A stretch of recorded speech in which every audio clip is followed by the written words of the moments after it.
What's up, everybody? You're listening to the Hustle and Flowchart podcast with your boys, Matt Wolf and Joe Fear. Check it. Hey, welcome back to another episode of the Hustle and Flowchart podcast presented by evergreenprofits.com. This is Joe Fear. And I'm Matt Wolf. There he is.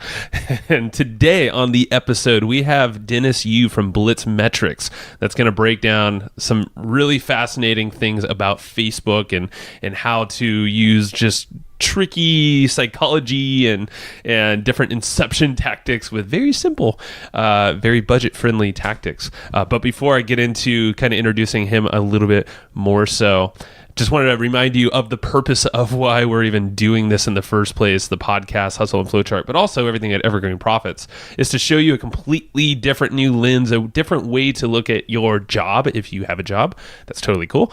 But there's a different way. But also your business. If you're working in a business that you feel like you're kind of getting slogged into, you're getting a little bogged down, it's not what you dreamed that you thought it would be.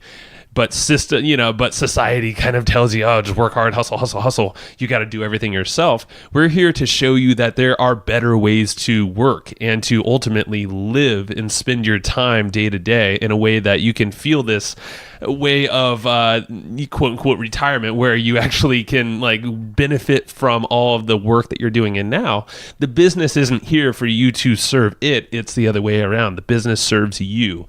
And that's what we're opening your eyes to and why we introduce all these cool guests on our episodes like Dennis. So Dennis, what do you like about Dennis? So we had a couple rabbit holes we went down with Dennis. So Dennis is really known for his $1 a day strategy and teaching people how to be really, really effective with Facebook ads. So we talk a little bit about what the $1 a day strategy is, how anyone can implement it. We talk about Facebook advertising and some simple little tweaks that you can do to your Facebook ads to just really make them much more effective. We talked about, what are some of the other things we talked about? Biggie that I really loved is how to get noticed by the media. Yep. Like big things like USA Today, CNN, but also you can do this with folks who you want to influence. So maybe there's a type of client or a brand you want to work with. Well, he's going to tell you exactly how you could do this for $1 a day with strategic content and things like that. Yeah, and another thing, selfishly, we learned how we're actually going to blow up this podcast in the coming months. He gave us some strategies to really make this podcast just get some insane reach, and we're looking forward to experimenting with those. So if you have a podcast, you're going to want to hear that as well. Thank you, Dennis. And lots and lots of great stuff. We cover a lot of stuff, mostly around Facebook advertising specifically, but action-packed. Yeah. So before we get into it, if you want to get a hold of us, get in touch with us to discuss more of the things we're talking about in the podcast, or if you want to go deeper and actually talk on the phone, we're taking some calls for folks that want to dive deeper into the strategies we talk about, not only on the podcast, but in all of the other things, the stuff you see on our blog. We have some really cool ways to grow your brand traffic and bring the right eyeballs to your offers. Just go to evergreenprofits.com/consulting and fill out the little application, and we'll hop on the phone and chat. Word. Now let's jump in with Mr. Dennis Yu. Hey, Dennis, thanks for showing up on the show here. Hey, Matt and Joe, pleasure. Yeah, man. It was so what we had I think it was 2 months ago. Maybe you had a workshop in San Diego, and that was our first introduction to you. I think it was our buddy Dan Ryan was like, "Hey, Dennis Yu, he's got some good stuff going on when it comes to Facebook ads and just using content in such a creative and leveraged way." We're like, okay, we got to get there, because that's exactly that's what we're trying to do all the time. Yeah, no, I've got to say that event that you put on in San Diego, as far as value for the money, just mind-blowing how much value you provided for what we paid to be there. I mean, it was just crazy. So just appreciate so much how much you share so freely. Thank you. Can I quote you on that? Absolutely. Take the recording and share it around. So give us a little, so for the folks who haven't heard of you, I know a lot of people have heard of you, but might not have heard your strategies and all that stuff. Give us a little scope of, a little short of what you've done prior to getting to the point where you're at, who you're working with, and we'll dig in. So let me tell you what people think is important, and then let me tell you what actually is important. Sounds good. Do it. So what people think is important is that I've spent $1 billion on Facebook ads. I used to run analytics at Yahoo. I have multiple degrees from fancy places. I know a lot of important people, but that's not what matters. All of the success that our clients and our young adults and people in our community have had, like you guys, using the dollar a day strategy, setting up analytics the right way, is not based on tricks. It's not based on magic. It's based on simply following recipes in the same way that you might have a favorite chocolate cake recipe. And you know, if you have the ingredients and you follow the directions, you will get what you want. And thus, we have put in the majority of our effort into building these checklists, which you saw from our workshop. And anyone who decides they actually want to put in the time to follow checklists, and this is the Asian in me who's good at math coming out. I like, solving math problems. I used to compete in math contests. I used to fly around. I was number 5 in math counts in the United States. I actually went to the National Spelling Bee representing California in 1988. I went to Washington, D.C. That's how competitive I was. And I thought it was all about studying and checklists and this kind of thing. And that has caused me and our team in the last 20 something years to put together all these recipes. Every time we learn about how something works, we want to understand how to turn that into a 1, 2, 3, 4, 5 process. So naturally, learning how search engines work and how do you get rankings, there's a process on how the search engine decides what goes into the crawl and what gets indexed and what shows up in the search results. Same thing for what drives conversions. It can be mechanical. Let's say you're selling through Shopify, or you have some kind of shopping cart, or you're generating leads. There's a process on getting in front of a customer, getting them to watch, to click, to fill out a form, and then to buy. And you can troubleshoot every one of those pieces step by step. So if you have the recipe book on how to do that, and I'm not here trying to sell a secret recipe. You have it. You guys went to our workshop. You have that. That's what people miss. They think it's about the glam and the sizzle and the flash and the magic trick because Facebook made this one change. Now you can do this. You can, chat bots, or now you can't do workplace targeting. And they think it's this technical thing, but everything boils back to simple things like you guys know that, we give out gifts to people. And in the mail soon, Matt and Joe, you guys are going to get socks with your faces printed on them. And I'm ruining the surprise, I know. But you'll get them. And it's still interesting nonetheless. And that's because there's a process on how anytime we have an event or a checklist or a new client, that kicks off something for someone else to do. And then all of these recipes, they flow together. We happen to run our business on Infusionsoft. Not that Infusionsoft is a magic tool, but we put our recipes in there. And we put our recipes in our dashboard. And right now, Christian and I, we're working on this 300-page thing that we call the master presentation. You can't see it because it's a podcast. But it has tons and tons of diagrams like what you saw in our workshop in San Diego. And this is what we consider to be the treasure, because that's how we run our business. The value of McDonald's, yes, they're real estate or hamburgers, but it's in their process on how they get French fries, French fries crispy and delicious every single time. And that's the way I see it too. Any kind of business you want to scale, you want evergreen profits, you've got to be able to systematize your knowledge so that other people can follow those same checklists, even if they're not as well educated or have the network or as experienced or as literate or whatever. They should be able to follow the recipe and make chocolate cake. 100%. And that's all it is. So we put the most valuable things out there, and people don't think that they're valuable, just like people are afraid of reading books. They'll buy books, but they won't read them.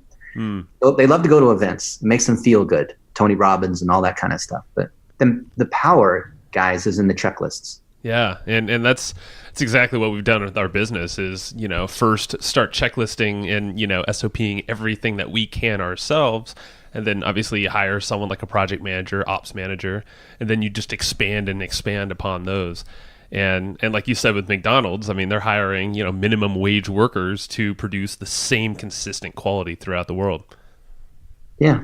And instead of McDonald's, because people think McDonald's quality, you can use Tesla, or you can use whatever your favorite company is, Apple, iPhones, whatever you are fanatical about. That there is a factory process on how they deliver quality at scale. We call that repeatable excellence.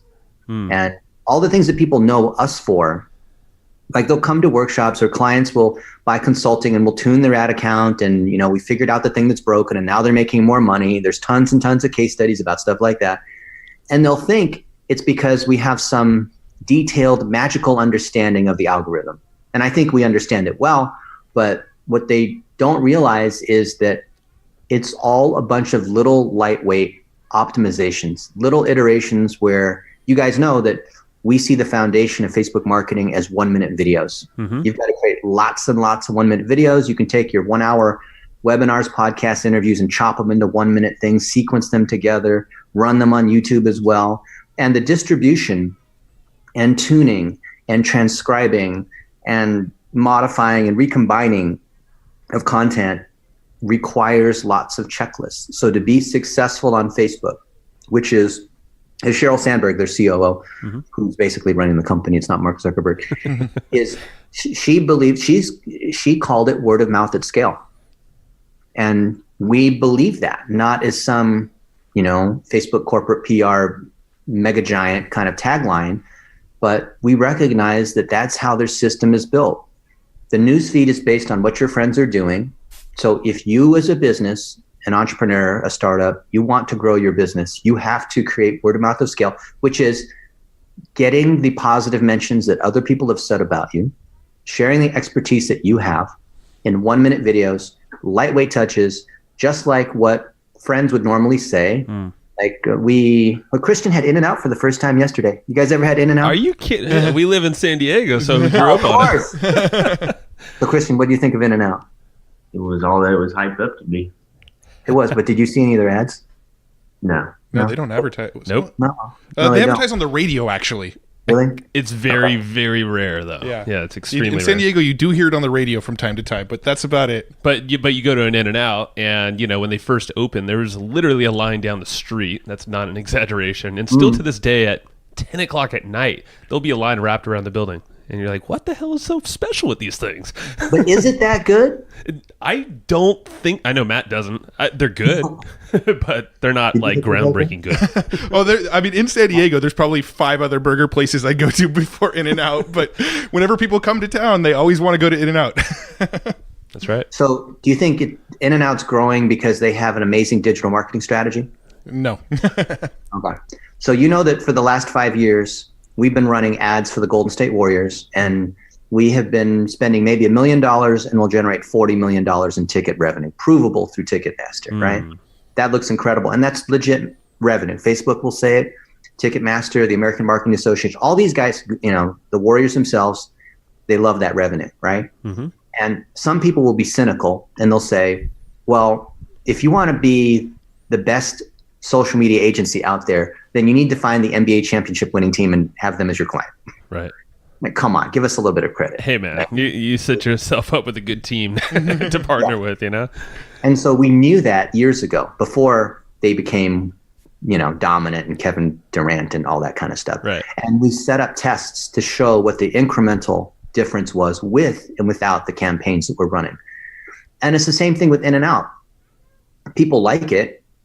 Sorry if you're on the East Coast. I know people like Five Guys, but people like it because of how they feel about how their friends feel. And it's that word of mouth. And if you understand that the thing that powers the Warriors and In-N-Out is the same thing that powers your business, then that completely changes your approach to marketing. And that means you have to, first off, you have to have something people love. If people don't love your product or service, you're kind of screwed, because Facebook's an amplifier. If you use our techniques of 1-minute videos and $1 a day, that $1 a day is an amplifier because it keeps stacking. Because you go from $1 a day to $10 a day to $100 a day. You have 100 items, each spending $1 a day, right? It stacks. It's a multiplier. It lives forever. It's evergreen. Keeps going, right? Tell stories, topic wheel, 3x3, all the techniques that we talked about. But the thing is, if you don't start with that seed of love, not just like, they're pretty good. Yeah, the double-double's pretty good. It has to be so good. People wrap their line, the line goes across there, like it's some serious, like, Black Friday, people trampling each other at Walmart kind of stuff, right? Yep. So if you have that kind of love, even from just a few people, that that's more powerful than having 1,000 people saying, it's pretty good, I guess. Right? Yeah. So speak on, because this is very cool and innovative, the way that you guys do this is you don't have to create your own content. Obviously, there is a portion of that, but you leverage the folks who are really saying great things about you. And can you speak into that? I wasn't joking when I said, can I quote you on that, when you were talking about coming to our workshop and the amount of value that you got. Oh, yeah. Because what carries more weight with your audience? What I have to say or what you guys have to say to your audience, to your people? It's definitely us. Yeah. Yeah. I mean, I could go all day long and talk about how awesome I think I am. Right? And the truth is, in the last 10 years, I've been telling people that you shouldn't work on your personal brand. And people are like, what are you talking about? And I'm like, yeah, you should not be working on your personal brand. You should have other people working on your brand. Right. So like Christian, who's sitting next to me, I'm working on his brand. And he and other folks are working on my brand.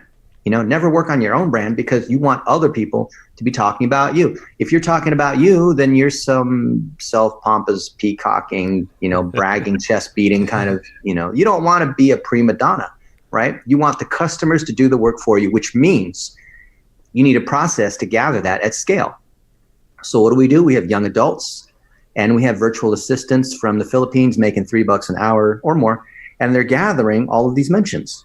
Mm-hmm. So when you guys see something positive, someone is putting that into this high-tech thing called Google Sheets and saying thank you and creating speaker reels and updating our marketing materials and using boosting them on Facebook or cutting out the 1-minute awesome little things that you've said, sharing them on Facebook and YouTube and Twitter, boosting each of these little snippets where people are saying good things for $1 a day, in addition to sharing our advice, in addition to sharing all these other things. Because if all you do is boost testimonials or accolades, then people are like, all right, I've had enough of that, right? I get it. Yeah.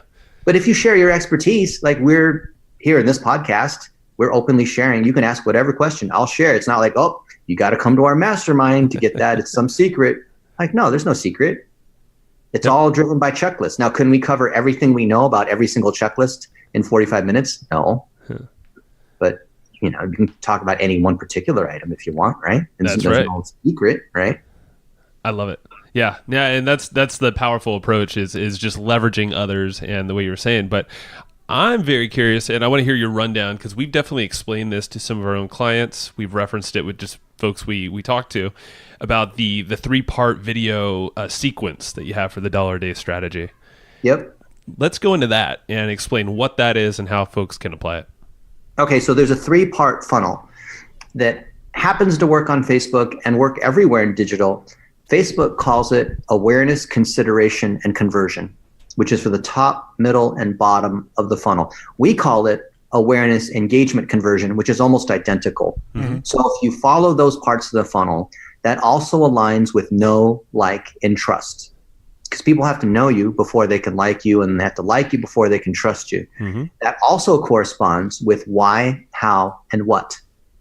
So these are all synonymous for stages of a 3-part funnel. And a funnel is sequential. So it's like going on a first date, having a first kiss, and then getting married, right? Whatever the successive stages are in sequence where you build a deeper relationship. Mm-hmm. And because that in any kind of conversion item, even selling potato chips, it usually takes 7 touches, right? People almost never buy on an impulse unless it's like your toilet got flooded and you need someone right now and it's an emergency. But for most things that are non-emergency, people will shop around and get feedback and word of mouth and get recommendations and that kind of thing. So this 3-part funnel of awareness to engagement to conversion, which is also why, how, and what, requires you to create 1-minute videos at each step. So why is talking about who you are. Like, what is your why? The Simon Sinek start with why. Mm-hmm. You can create a series of those. It doesn't have to be about your product. Please don't make it about your product. Just share who you are. Something that happened when you were a child. When I was 3, I was pecked on the head at SeaWorld by a seagull who stole my churro and ran away.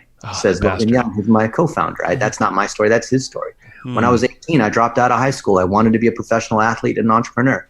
That's true. That's what I wanted to do, right? Mm-hmm. I didn't graduate high school, believe that or not. You can look it up. No one cares where I went to high school. But there's a whole story behind that, and that gives you some insight into who I am. And it's telling stories in a traditional 3-part story arc. You guys have heard of the hero's journey. Mm-hmm. It's the same thing with Harry Potter and Star Wars and Rocky and all those things where you identify with the protagonist. Then they have some kind of challenge where they get their butt kicked, and then at the end they win, right? Everyone understands that 3-part story arc.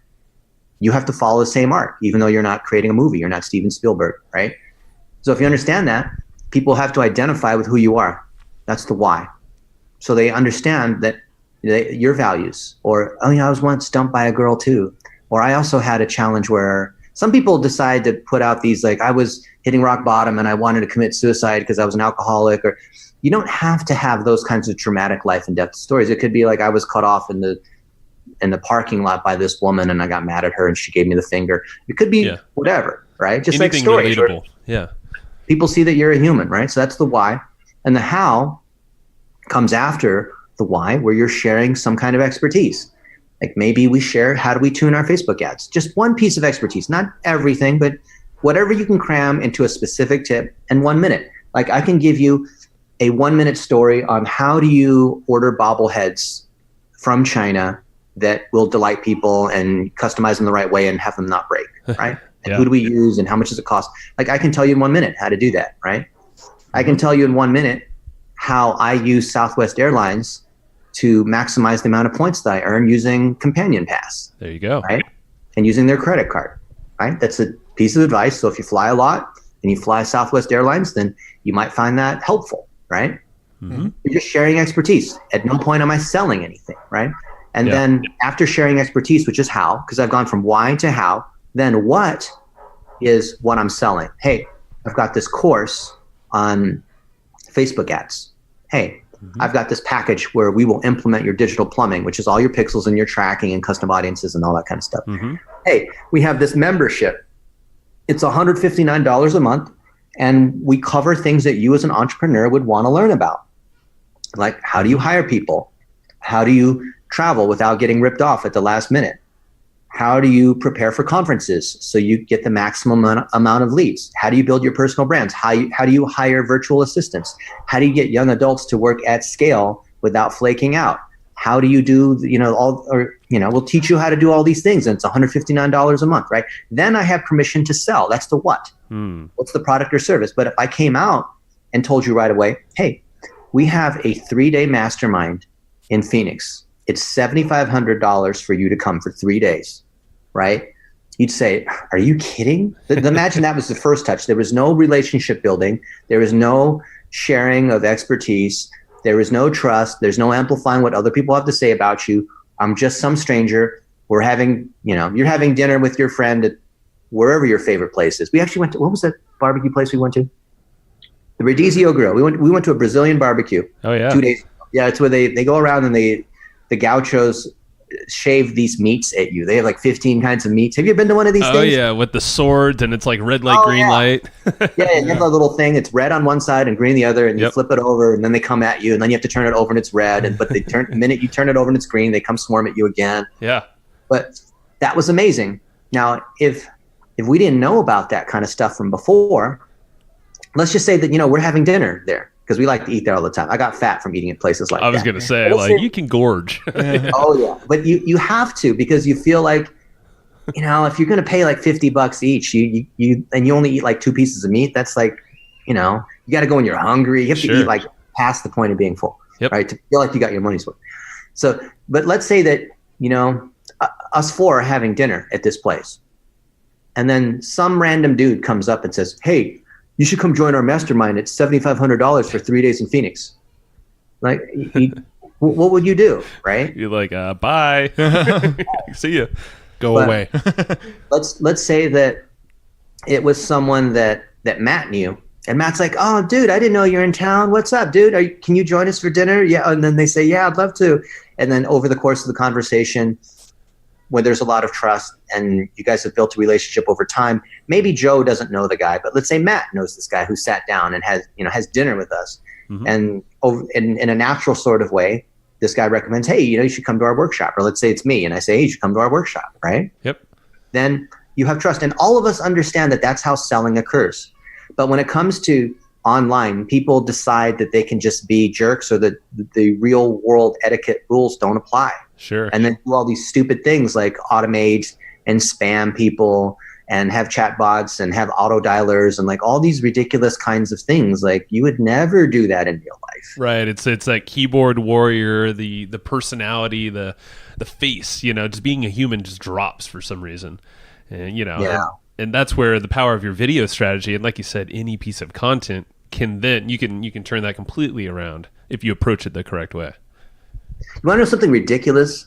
Sure. So I've studied so much psychology, but I also have a degree in economics and a degree in finance. Wow. And I've always thought that people were rational, calculating, logical people. It's like they have calculators as thought bubbles above their head when they're in a supermarket deciding whether they want the large jar of peanut butter or the small jar, and they're calculating what the price is per ounce. Like, I've always had the thought that people, when they make decisions, they're like, rational, logical sorts of people. But proximity theory and other things like game theory show that people will naturally choose what's most familiar to them, even if there's no actual expertise being demonstrated. For example, the likelihood of you marrying somebody, some girl who was a classmate of yours in college, goes way up if she was in one of your same classes or in the same dormitory. I mean, just people naturally hang out with other, like, people will do business with, people are intellectually lazy. They'll just do business, get married, be best friends with people that they just happen to meet. Are you calling me lazy because I actually married a chick I went to middle school with? So, dude, that's awesome. Those are the best love stories. No, it is. I know, but You're totally spot on, man. This is great. And people have only a certain amount of energy, right? Yeah. And both, that's physical energy and emotional, rational, logical, kind of calculating energy. And that's why people go with whatever's easier. Like, I shop all day long on Amazon. Like, the Amazon people come by our place like twice a day. It's like Christmas every day, right? Yeah. Because I love Amazon Prime. I love one click. It's dangerous. So there's all this stuff showing up. But when you buy stuff on Amazon, are you there reading all the reviews? You could spend a whole day doing all the research, couldn't you? Yeah, for sure. Christian just got an electric toothbrush, a Philips Sonicare, which is amazing, right? Mm-hmm. You could literally read, like, the best one there's got like 8,000 reviews, right? Oh yeah. And you could try to figure out exactly which one you want. But I'm the kind of guy, I'll go in there, look at it like, this one's got the most reviews. It's rated 4.8 stars. It's $79 or whatever it is. Okay, one click, I'm done. Yep. It's good enough. And that's the thing, yeah. In economics, that's something called rational ignorance. It means that people are intentionally ignorant because they're willing to rely upon a heuristic, meaning a substitute factor, an arbitrary factor, potentially, to make that decision, right? Mm-hmm. And advertising and marketing is dependent upon maximizing the number of heuristic factors to create, to leverage rational ignorance. That's what you learn in psychology. Right? Got it. And me, as like a finance math kind of guy, that doesn't make sense because I want to do whatever is like the most logical thing.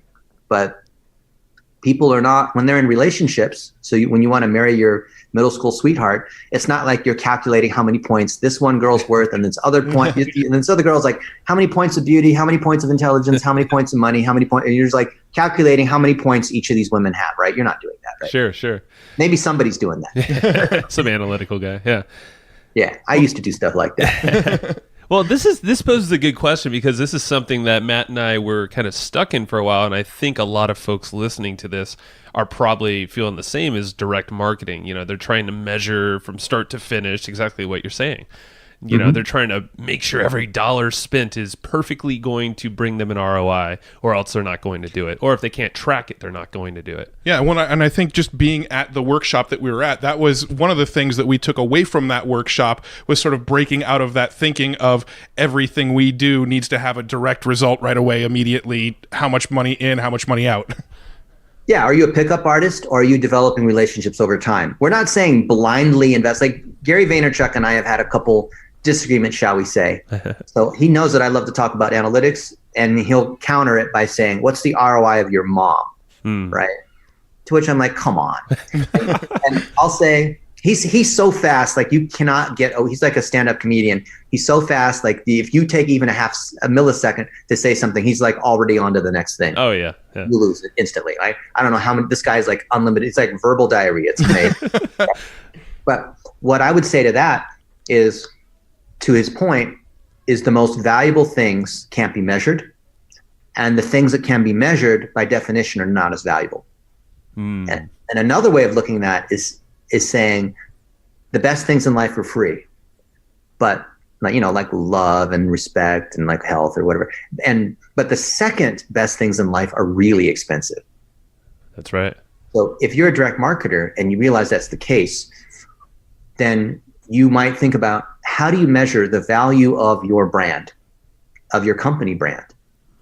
Well, it's the sum, as you learned in the workshop, it's the sum of the positive and negative personal interactions that you, your community, your employees, customers, partners, all these people have. It's the sum of all those little transactions. It's like little bank account balances that you have with everybody. And some of them may be overdrawn, and some of them may be very positive. You may have like big bank accounts with a few friends because you've built up a lot of trust, so that if you bounce a check once in a while, or you make a withdrawal of $10, you're not going to, go negative, right?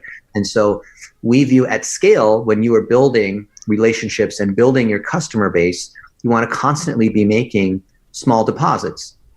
And you can measure what those things are. And that's why Facebook in their newsfeed, because how is Facebook deciding what shows up in the newsfeed? They're using something called EdgeRank, which is the algorithm that shall not be named. Facebook gets mad. They're like, can't use EdgeRank. Yeah. Like, okay, well, what do you want? What do you want us to call it? Call it the algorithm. Call it, okay, whatever. The big A word. You guys know, whatever you want to call it. But the point is that even Facebook is assigning because Facebook can't show you everything that's going on with everyone. There's just not enough space in the newsfeed. Even Twitter can't, right? Yeah.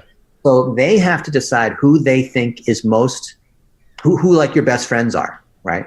And who has content that's most relevant to what you might care about based on what you like and your friends are doing and what's going on right now next to you and this kind of thing. So if you recognize that Facebook is using an algorithm to sort people and content, why wouldn't you align your marketing efforts along those same principles?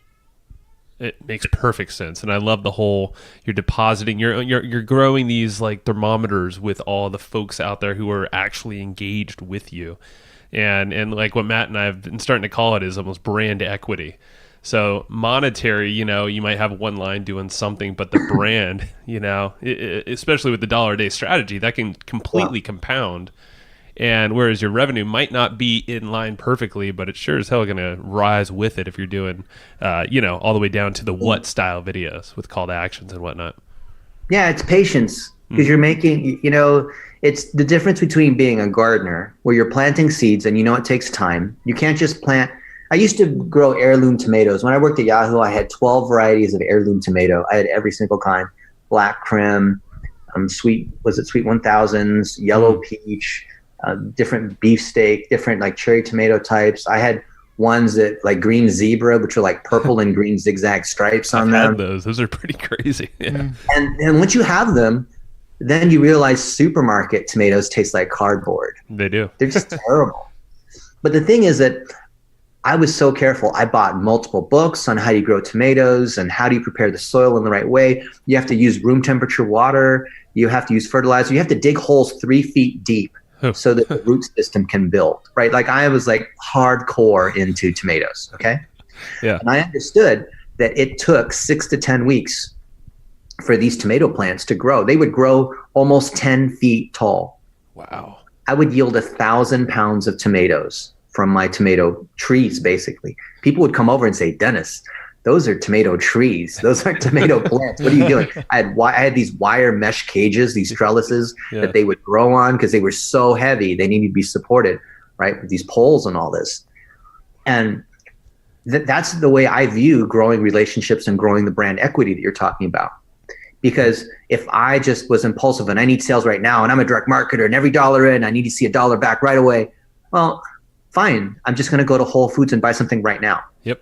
I'm not going to plant tomatoes. And because these impatient direct marketers, they're basically, they're like, okay, give me the dollar strategy. All right, I put the seed in the ground. Then I pull up the seed like an hour later. I'm like, I don't have any tomatoes yet. You think this can? Well, hurry up. Come on. Speed up the tomatoes, bro. No. I literally had, I kid you not, this has happened to me like 10 times.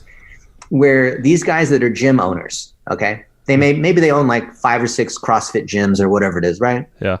And people come in over their, January because they have a New Year's resolution that they want to do whatever, right? They come into these gyms.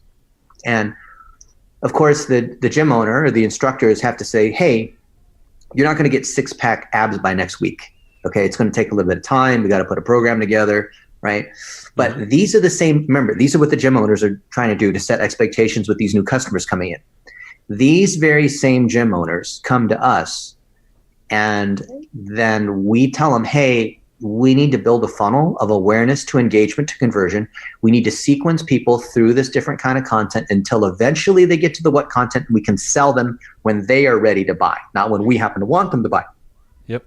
And then they get impatient after a few days. They're like, hey, I'm not seeing sales. I can't afford to just like willy-nilly spend money and building my brand and getting more fans and getting more reach or videos. Like, I need to see sales right away. And I'll say, okay, you know that advice that you give to Aunt Sally, who's like 43 years old, and she's coming in and she wants to lose weight?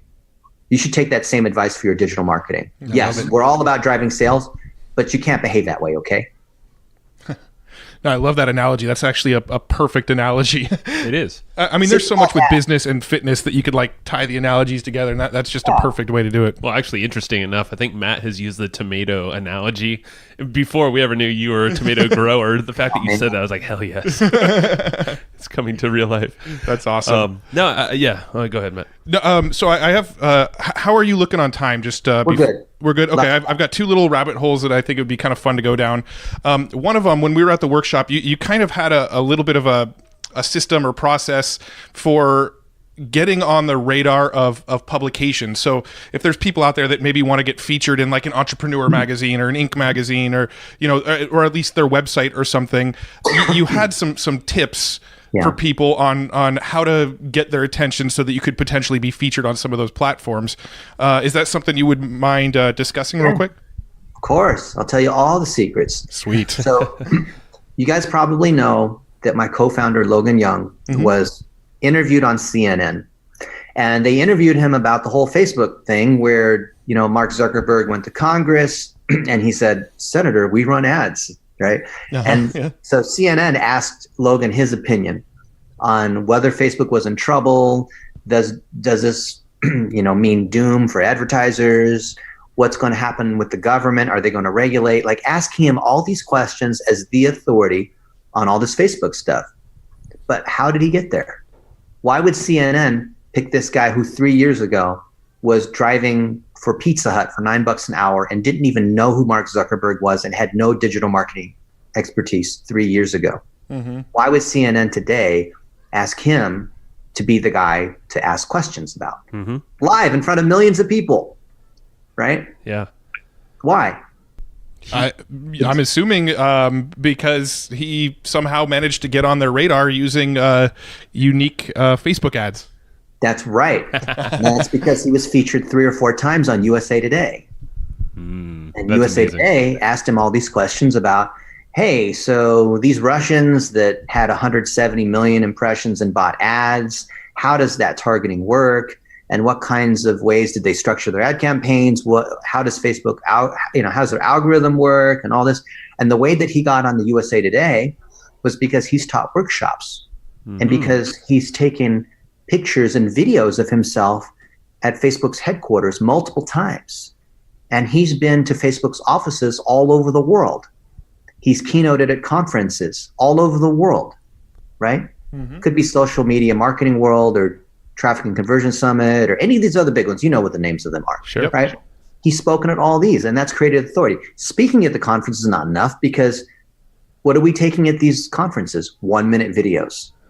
And we're boosting them for $1 a day against the people who work at CNN and the Wall Street Journal and USA Today and all these other places. And we've created audiences of all the people that work at these places, not the people who read USA Today and watch CNN, but the people who work at these companies. Yeah. Right? And when we've done that over time, just like our whole tomato working out to eventually get 6-pack abs analogy, over time, that results in media mentions. So some people will say, oh, okay, I got your $1 strategy. I'm going to target all the media, target influencers, target people in my industry, these really tight audiences of people who are influential.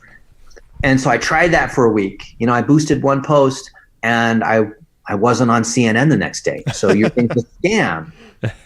Your whole system's a scam, right? Yeah. So if I like do as many crunches as I can, let's say I just like do as many crunches as I can for 4 hours. Well, I have 6-pack abs tonight. Unlikely. You're getting closer, but not there. Your exercise program's a scam. I tried it. You see, it's just the unrealistic expectations, and then they don't have good content. So then the next thing people say is, okay, yeah, fine. So you've got pictures of yourself with Mark Zuckerberg and hanging out at Facebook's headquarters and doing all these important looking sorts of things, you know, flying first class and eating at fancy hotels. But what if you are not? What if you don't have those connections? Right. What if you're not keynoting at a conference? Mm-hmm. Right? They'll say, yeah, it's easy enough for you to say because, like, you know, once you've made your first $1 million, it's easy to make another couple $1 million. Like, That's right. Yeah, it's easy for you to talk about all these things that rich people do because you guys already have a lot of money. That's not the approach. What you do is you interview other people. So if you're not on those shows, then find people who are B-list celebrities. And this is when people say, oh, well, I want to get an interview with Richard Branson or Gary Vaynerchuk or Elon Musk. I'm like, dude, you don't start there. Start with someone in your community. Start with somebody that's approachable. Start by, you know, people who have podcasts that are really small, right? And then start to build that influence up. And when you do the dollar a day strategy, here's something that one of my favorite mentees, Mark Lack, he's used to, I love good students that apply what we teach because it works. And then they come back and say, wow, it worked. Yeah, it's because you follow the recipe, you get chocolate cake. Yeah. So my buddy Mark Lack, 5 years ago, he was basically a brat. He'll admit that. And he went around and hung out with rich kids, and he was basically like a professional paintball player, but didn't have any kind of like career or anything like that. And he started, but because he was hanging out in LA with all of these rich Hollywood kids and this kind of thing, you know, the kids of all these rich parents because his dad's got money, then he realized that he could interview these parents. And he also started to interview with people that were well known, like, you know, John Lee Dumas or whoever it might be. He'd interview with all these people and get like 100 views or 200 views of these interviews, podcasts and YouTube videos and this kind of thing, but it wasn't getting traction. And he wanted to be the young Tony Robbins, which he now is. He wanted to get his TV show, which he has now. He wanted to speak at conferences, which he's done now. And it was from taking those interviews of B-list people and boosting them for $1 a day against their own audiences. So the thing that really broke through for Mark was that he interviewed Ty Lopez. And he said, no, why would Ty Lopez agree to this? Because he said, I guarantee that our interview together will get at least 100,000 views on Facebook. And all you have to do is let me film you in your office and in your garage with your books and the Lamborghinis and all that. And I'll be in and out within half an hour. Our guys will do the setup. We're not going to hang around. We know exactly what we're doing. Half an hour, I guarantee you 100,000 views. So what did Ty say? Hell yeah. Let's do this. Yeah. So that's what he did.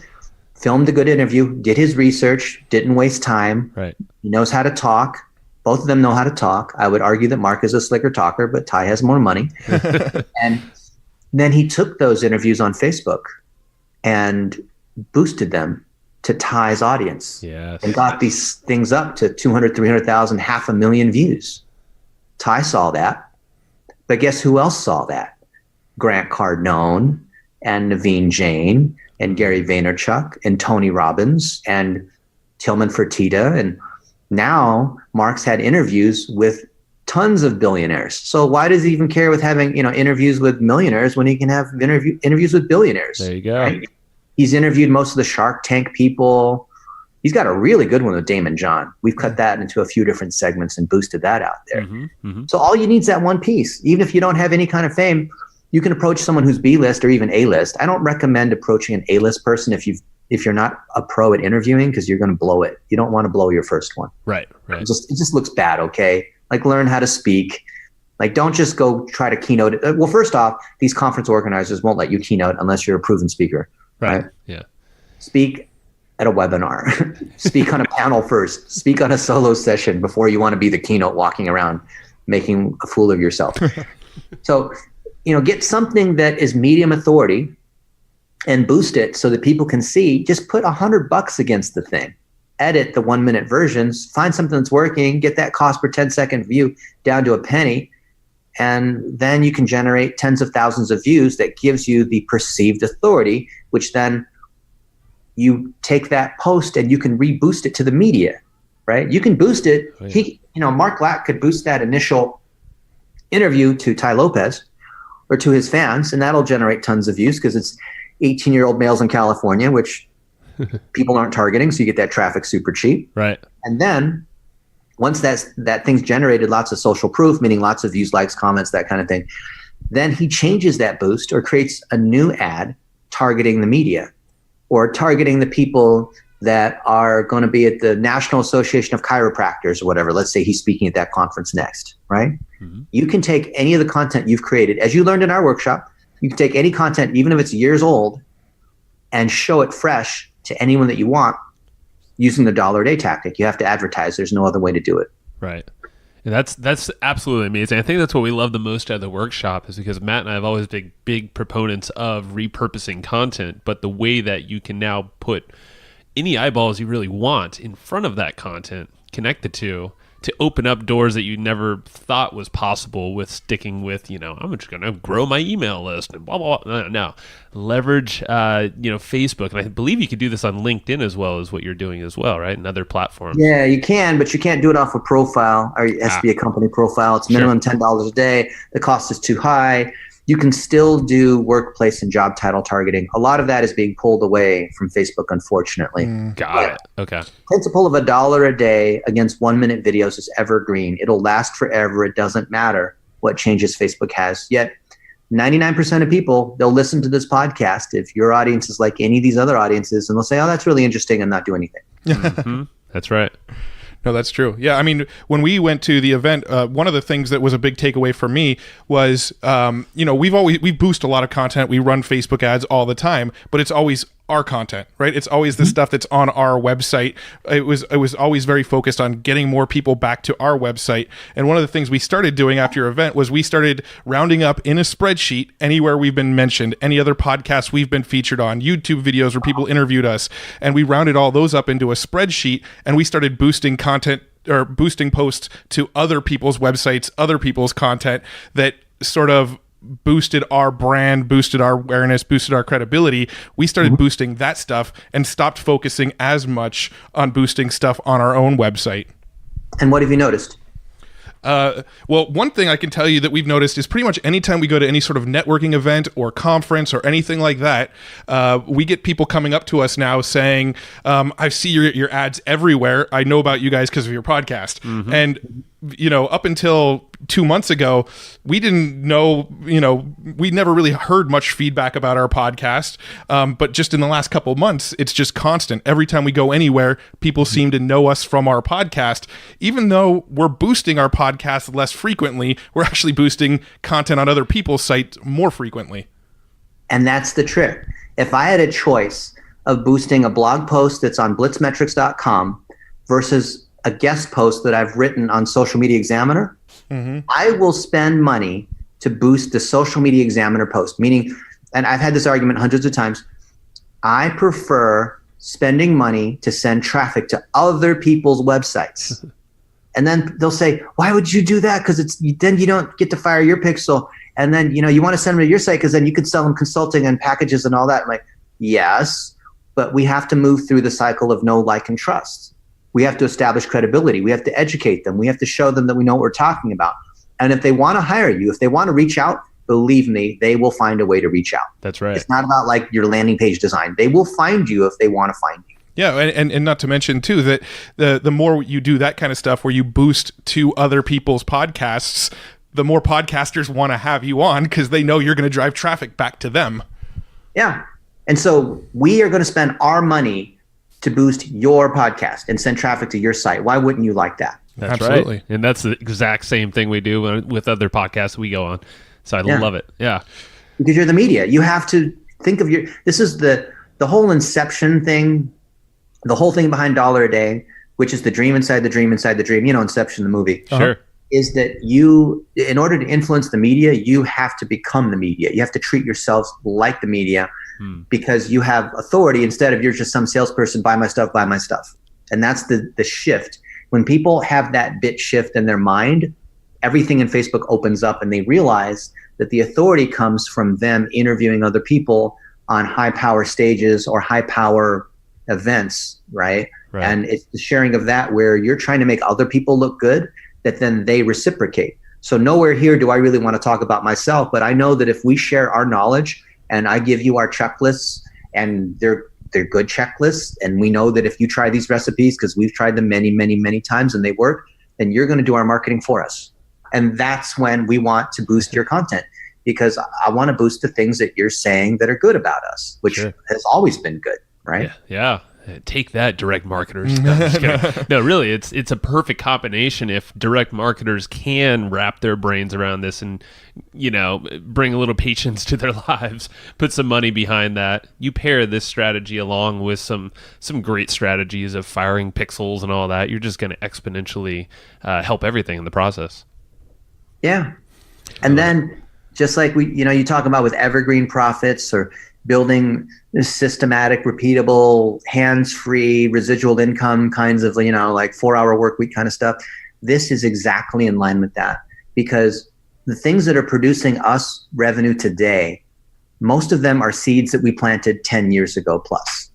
We could stop making content today and everything would work just as well as it has. We don't have to make new content. We love to because we're addicts and addicts can't stop.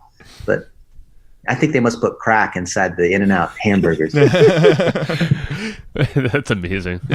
And one little thing too. I remember you saying with content creation, a lot of folks kind of try to overcomplicate that stuff. And you made a really good point of when you get an idea for a piece of content, you just whip out your phone right there, and you. I think you said you do an audio recording of the concept, or at least get it out of your head while the idea strikes. Yeah, it's the same thing with brainstorming. Don't overthink it, or don't say, I'll do it tomorrow, I'm busy right now. You would not believe the number of blog posts I've written from the toilet. I'll just dictate something, right? Yeah. Because you got to get it done. Like if you're in the shower, most people, they have their shower thoughts, right? Where they get some kind of realization. Yeah. But then by the time they step out of the shower and they're off to go to work, or like they forgot about their thing, and then by tomorrow, it's like too late, right? It's done. Yeah. Yeah. We actually set up a little automation where we make these videos with our iPhone. They automatically go into a Dropbox. When they go into Dropbox, we use a tool called Zapier, which sends it to rev.com. So in our Dropbox folder, there's the video with the captions and the transcription. So now, just by recording that video and throwing it in Dropbox, we now have video content. We can rip out the audio, have audio content, and the text is automatically transcribed from Rev. So we have written content. And then we actually hired somebody in the Philippines. Literally, we did this the next day after leaving your workshop. We hired somebody in the Philippines to load that content on a daily basis for us into Facebook and Instagram, Cut Story. I mean, so many automations. Now she's boosting our posts as well. It's That's right. It's and one you should person. Pay her more too. Start them off at like $3 an hour. Then when they learn how to boost posts and learn how to actually optimize, move them up to $4 an hour. Which is still nothing, right? Oh man, she's raking us over the coals. We're paying her $6 an hour.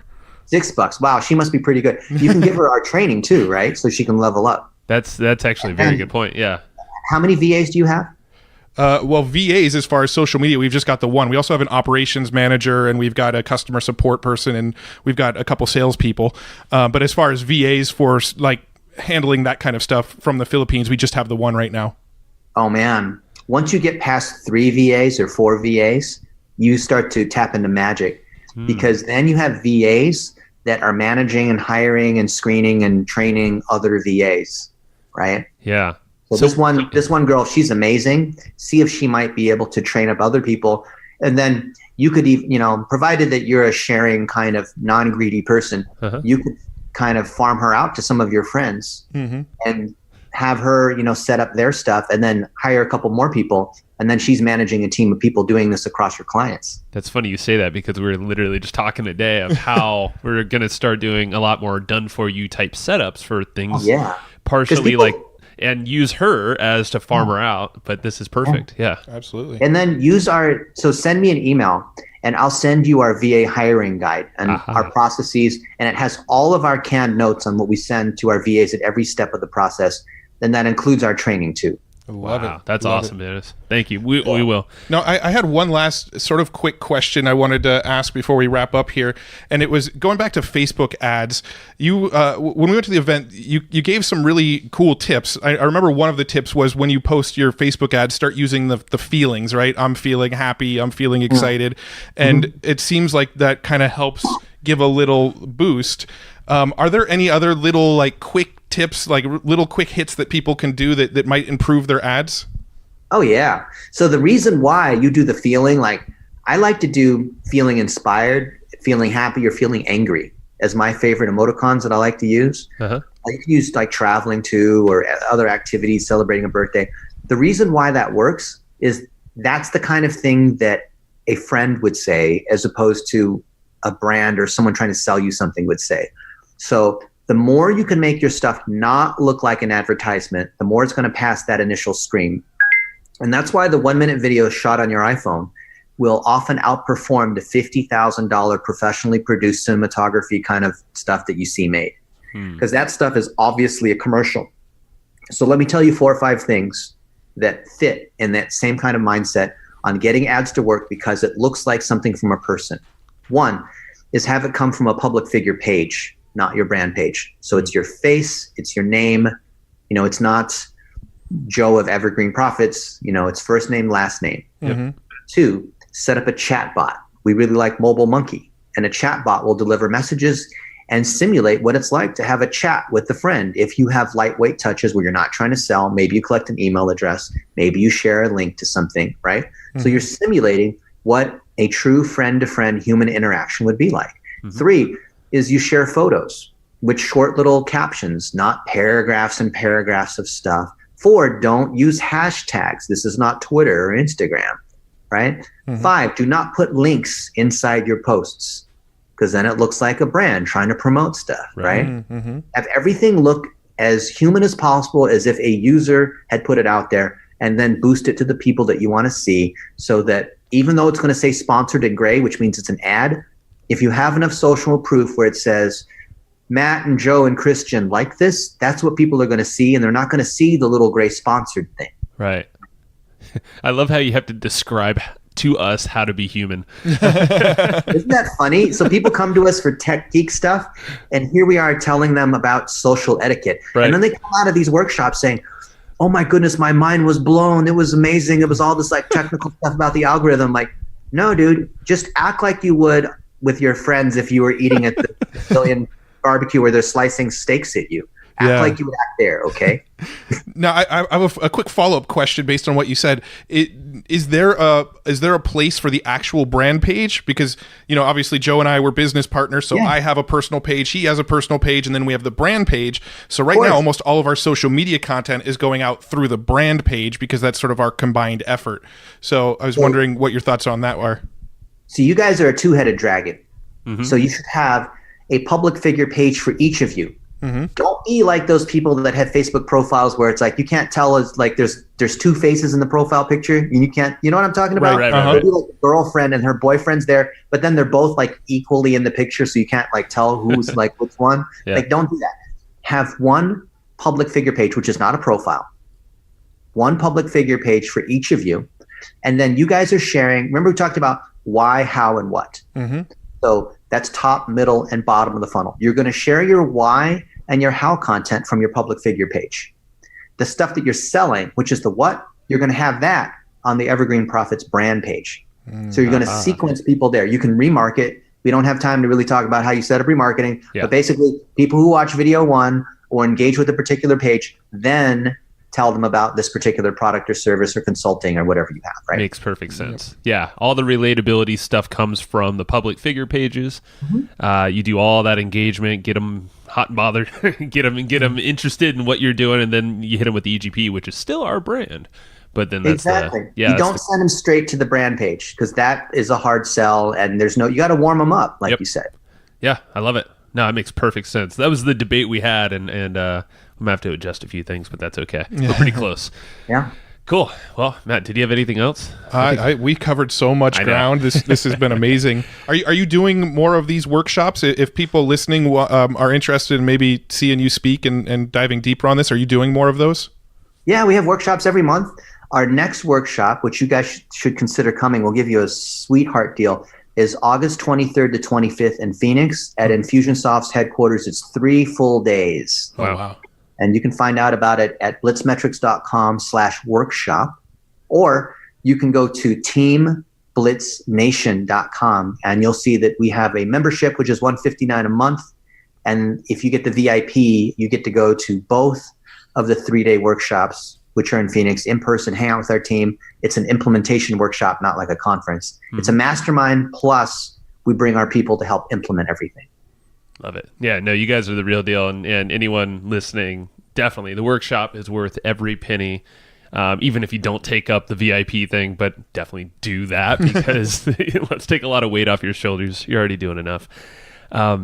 Dennis, any books or anything that you like to reference on an ongoing basis that you'd like to recommend here to, and business related, or even if it's outside of business, something that inspires you? Yeah, I'd say 3 of them. One is my good friend, Alan Gannett. He wrote a book called The Creative Curve, and it talks about how you build creative power and talent and ideas inside your organization at scale, and how creativity is not about some moment of genius, but comes through repetition, comes through imitation, comes through having mentors. And it really aligns with the way I think about how do you be successful, instead of like, Beethoven sits down at the piano and all of a sudden this masterpiece comes out. Right. That's not how genius works. So it's interesting. The Creative Curve by Alan Gannett. Okay. Mm-hmm. Number 2 is The Standards of Excellence, which is by my co-founder, Logan Young, which is how do you optimize and figure out whether your Facebook marketing is working or not. So if you've got lots and lots of ads, you've got lots of campaigns, you've got lots of creative, how do you figure out what's working or not? Which kinds of things should you kill versus tune up and keep it going and try to figure out if you can make it better and put more money against it, or maybe it's just not working because it's the wrong audience, or maybe it's the content sucks, but it's the right audience. How do you figure that out? And that's at blitzmetrics.com/SOE, which is for Standards of Excellence. Okay, cool. Number 3, my last one, I've read 4,500 books in the last 40 something years. It doesn't surprise me, by I'm the way. surprised that you actually know the number of books specifically. I have apps to track these sorts of things. Oh, nice. And I've also done so much moving that when I hire people on Craigslist to move my boxes of books, they don't like that. It's okay. They're being paid $10 an hour. But I've read a lot of books, and I'm very picky about the kind of books that I'll read. The recommendation I'll make to you guys is Snow Crash by Neil Stephenson. And it talks about what the world looks like in 10 or 15 years, where everything's automated and technology and AI is caught up to the point where everything can be for free because we figured out how to produce things at mass production at no cost. And there's now a currency. It's kind of like Woofy and Cory Doctorow down and out in the Magic Kingdom. But people are living in the metaverse and they're able to engage, and you see how humans behave in a combined virtual and physical world. And I view science fiction as entrepreneurs that are just too far ahead of their time, right? Entrepreneurs are like 5 years ahead of current reality because they have to bring things to market within a window that's just ahead, like Crossing the Chasm, early adopters, Jeffrey Moore. Yep. But science fiction folks, the good ones, are 20 years ahead where it's too early to commercialize something. And so the way I learn about marketing, about what's going to happen in business, I do not read business books. I think they're crap. I've read so many of them. I think they're almost all crap, including the management consulting books. I'm very selective. I read certain kinds of science fiction, and that's how I learn. That makes perfect sense. And I love the analogy, the sci-fi being really far out there, because we've talked to a lot of folks where they might talk to a guy yesterday. He was like, 10 years ago, we were doing SaaS stuff. We were trying to do all these analytics and tracking and all that, but no one knew what a SaaS was. Tracking, it was like way before anybody was thinking about that kind of stuff. And Because it's more science and fiction. yeah, that's exactly what it was. And this guy's, it's pretty amazing because now he's like, I see like old, people in their 65, 70 years old talking about SaaS. And he's like, what the hell? Yeah. No, I love those book recommendations. One of my favorite books of all time was the Ready Player One book. And somebody told me once, if you love Ready Player One, you got to pick up Snow Crash. You'll love that too. Oh yeah. And every time you hear about a movie, like don't wreck it by just, because the book's always better and you hear that, right? And it's true. It really is true in this case. Awesome. That's great, Dennis. And to wrap it up, blitzmetrics.com and blitzmetric.com/workshop. Are those the best places for people to go check you out? Actually, teamblitznation.com is the best URL to go to. Awesome. Cool. Perfect. We'll link that up in the show notes for sure. Yep. Awesome. I think that's about it, man. Well, we'll definitely keep in touch, and you'll probably start seeing our faces more and more showed up. And, I see your pixel on evergreenprofits.com, so I assume I'm going to get retargeted. There's a good chance. Yep. You will. All right, Dennis. Well, thanks so much for your time, and we'll be in touch here. Cool. Thanks, Matt and Joe. Thank you. All right. Thank you. And I hope you just enjoyed this episode you just listened to. Now, right now, before we sign off, I have a few things I would love for you to do. So the very first thing is to go find our guest on Facebook and tell them that you loved their episode with us. That's going to help them just feel good about themselves, but also it's going to spread the word a little bit more for us. So go find them on Facebook. Everybody's on Facebook, and go say that you love their episode and maybe one cool thing that you learned there. The second thing is to go to iTunes and subscribe to our podcast. Just look up Hustle and Flowchart and hit the subscribe button. And the very last thing, the third thing, is to leave us a review on iTunes or wherever you're listening to this podcast and help us spread the word more. That's how more people are going to get this awesome knowledge, this cool podcast training, and a whole bunch of other cool free training that we give out at evergreenprofits.com. So that's about it. Go find them on Facebook, go subscribe on iTunes, and leave us a review. You would be amazing if you did that, but you're always amazing. So thanks for listening, and we'll catch you in the next episode.